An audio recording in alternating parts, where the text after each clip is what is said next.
everybody, welcome to Boardgame Heaven. My name is Raymond, and in this video I'm taking a look at Dance of Muses by Space Otter Publishing. This game is designed by Marco Baglioni and David Trambusti, and the art is done by Sara Marino.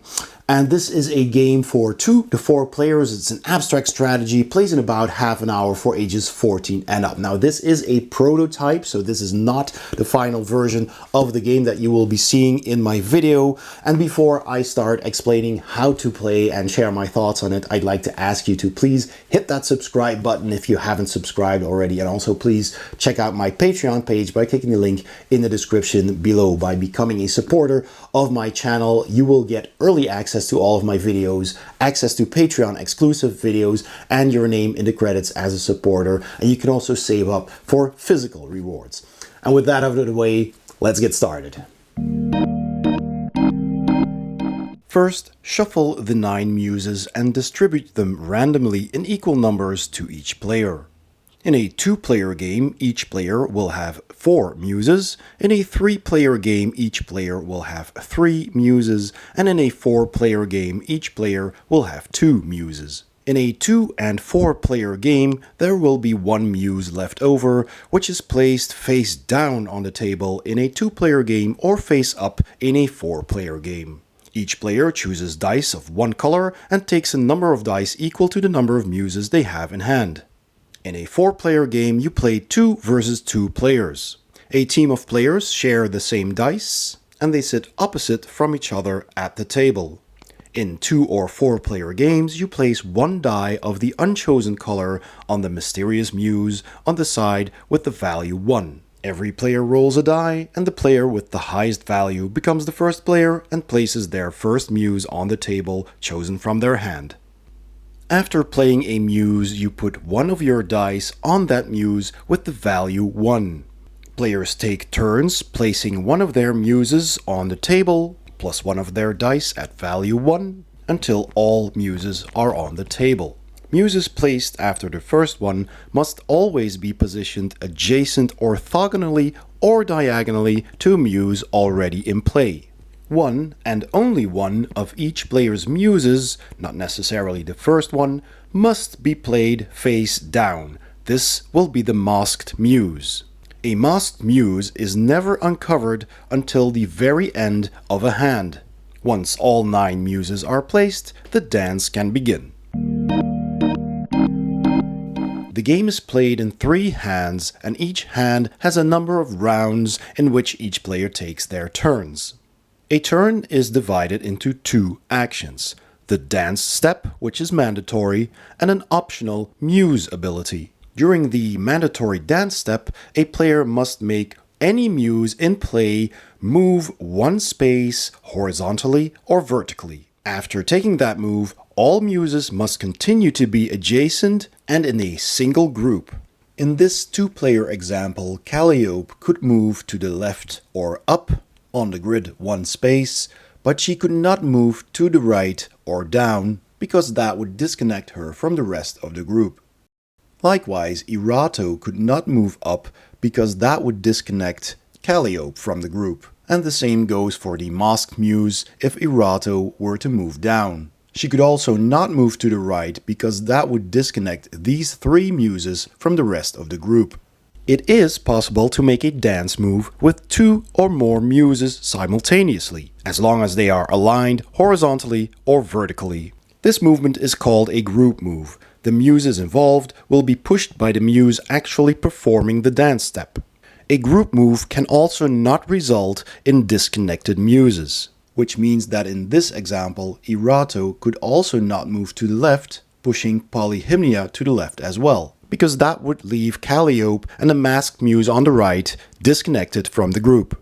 Polyhymnia, however, can move to the right, pushing Erato to the right as well. Now, all muses are still orthogonally or diagonally connected. After performing a dance step, the player must increase the dice values by 1 on all the muses who moved during this step.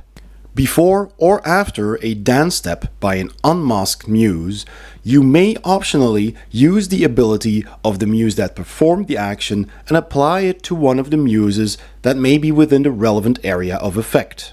Masked muses do not have any abilities and can therefore not perform this action. The muse performing the action is considered the center of the pattern, and the positions where the ability can be applied are colored.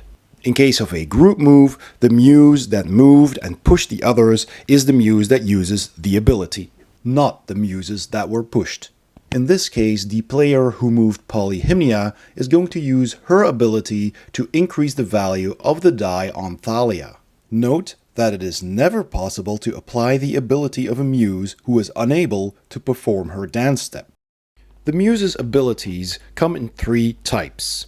The +1 ability increases the value of a die by 1, in this case on any orthogonally adjacent tile, for example this one. The -1 ability decreases the value of a die in the affected area, in this case one of the diagonally adjacent squares, and the ability with the arrows swaps the value of one of the dice in the affected area, in this case any adjacent square, for example this one. Note that you should never swap the dice themselves, only their values. As soon as the die on any muse, even if masked, reaches a value of 6, the hand ends immediately. Any remaining possible actions are not taken. At this point, the masked muses are revealed, and then the players proceed to check which muse has performed the Will of Apollo. This means if a die on a muse has the same value as the sun's next to the name of the muse, that die is set to the value of 6. The neutral die in a 2 or 4 player game is removed from the game. Then the dice of the same color are arranged in descending order, and by aligning the 2 or 3 rows of dice depending on the number of players, you compare the values by column and award 1 point to each player or team for each column where their die has the higher value. In case of a tie, no points are awarded. In this 2-player or 2-team example, in the first column there are 2 6s and therefore no points are scored. In the second column, the white team scores 1 point.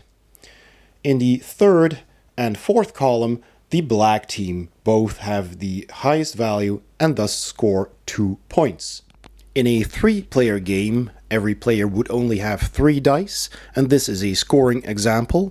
If there is no absolute majority, no players score any points, so in the first column there are 0 points. In the second column, the white player has the highest value on their dice, so they score 1 point. And in the third column, there is once again no absolute majority. 2 players have value 3, so no points are scored. Then the players reset the game and play 2 more hands, and the player or team with the most points after 3 hands wins the game. The game can also end after the second hand when a player or team has scored 7 points. And that's how you play Dance of Muses. Let's go to my final thoughts. So my final thoughts on Dance of Muses by Space Otter Publishing. Let's start with the components. Now, again, this is a prototype, so the components aren't final, but I do like that it comes in a very compact little box. Looks really cool. The artwork on it is, of course, also very nice. The tiles are nice and thick in this prototype. If the final version is equally thick, then it will be of a very good quality. The prints on it look nice as well. You get a bunch of small dice. Again, the colors of these are probably not final. They might be changed to fit the theme a bit more, but I got like 4 dice of 3 different colors, just tiny d6s that fit on the squares of these tiles, and that works just fine. This prototype also came with a couple of little chips, which are mini expansions. You will get 2 chips, I understand, of different kinds of gods that will influence the game. They come with their own rules. They will be added to the final version of the game, and they will add some different rules to the game, making the gameplay fresh and exciting every time you play. So that's good, at least. And well, the artwork I really like. I love the artwork on all of these tiles. There's 9 different tiles with 9 different muses, and they all have their own unique artwork, and they're all very different, and I like that as well. There's a lot of diversity here displayed on these tiles, which I enjoy. And well, it just looks really, really lovely and colorful. So the theme is also pretty good. I like that it's about, you know, dancing muses. They're dancing around on your table, and they're moving around, pushing other muses. And in doing so, the players, you know, you've got your own color of dice, they get inspired. You know, muses inspire artists and painters and poets and writers and you name it. And your dice get 1 point more whenever one of those muses moves around in the grid.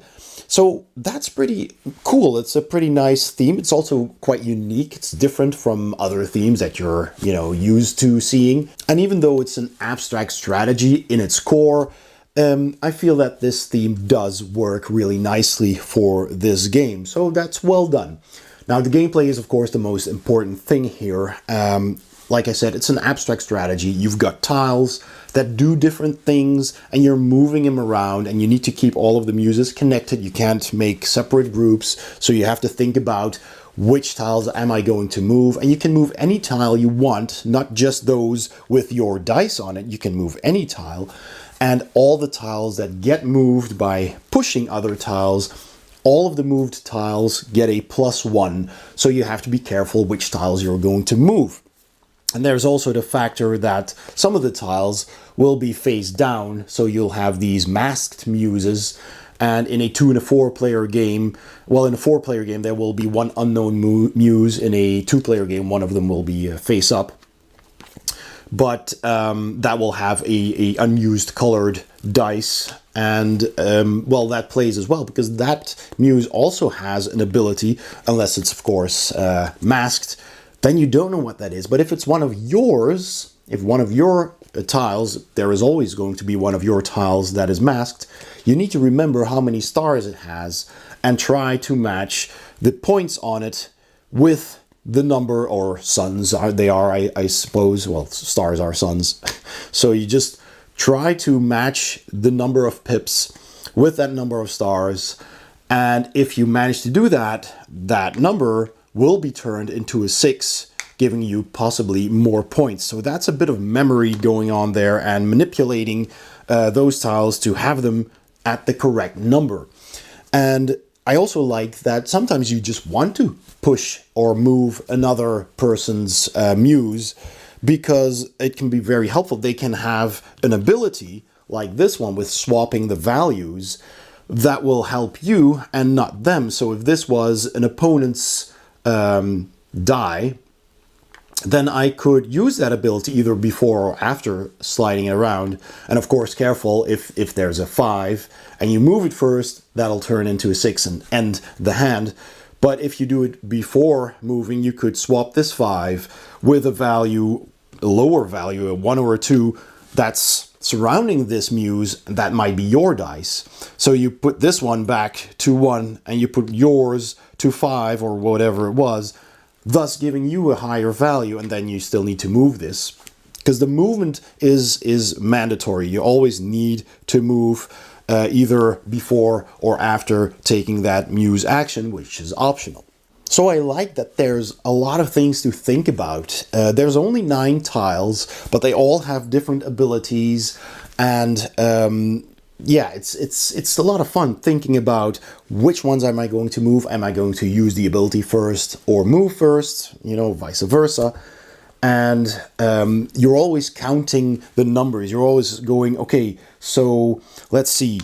If I end the game now by turning this 5 into a 6, I will have a 6 and possibly the masked muse 6 as well, if I did that correctly, if I remembered it right. And is that die at the correct value right now? And then you're comparing them with the other dice, already taking score, already thinking, am I going to score more points than the other players? If not, you might want to continue playing and try and avoid the game ending, because you know that the other players are doing the same, and they might also try to end the hand and score the most points. So it's a bit of a race getting to the most points on your dice, but also constantly comparing to other dice and to other values to see if you're in the lead or not. And that's really clever. I like that. You're constantly thinking about what's going on the table, and then somebody moves a couple of muses and stuff changes and stuff happens and you need to do the math again. And I just really like that. That's a lot of fun. It's a simple but very clever game. It also only plays in 3 hands, 3 full games basically, unless one of the players manages to get 7 points, because then you can't beat them anymore. But usually you just play 3 hands and that's it. So the game certainly doesn't overstay its welcome. The replayability is also good because it's a relatively short game. You played relatively fast and you might want to play again and again. But the game is different every time you play because you're putting your tiles down wherever you want to put them down, and all the players are going to do that, so the layout is going to be different. The muses you put face down are going to be different. The random tile that's going to be left in a 2 or a 4 player game, that's going to be different. In a 3 player game, everybody has 3 tiles, so all of them are used, but there's a little bit of a different dynamic going on there too. And in a 4 player game, you got 2 versus 2, which is also a lot of fun. And so all game modes play differently, I feel. It's different. Well, 2 and 3 players is more or less the same, but with 4 players you get that interaction between the team members, which is a lot of fun. Plus, for the replayability, there's going to be those mini expansions like I mentioned earlier, and that's gonna change your gameplay every time you add some of those as well. So I feel that's also really well done. Finally, there's the language dependency. Other than the rules, the entire game is language independent because all you have are those very simple to understand abilities on the tiles and dice, and that's it. There's no text whatsoever. It's purely an abstract strategy.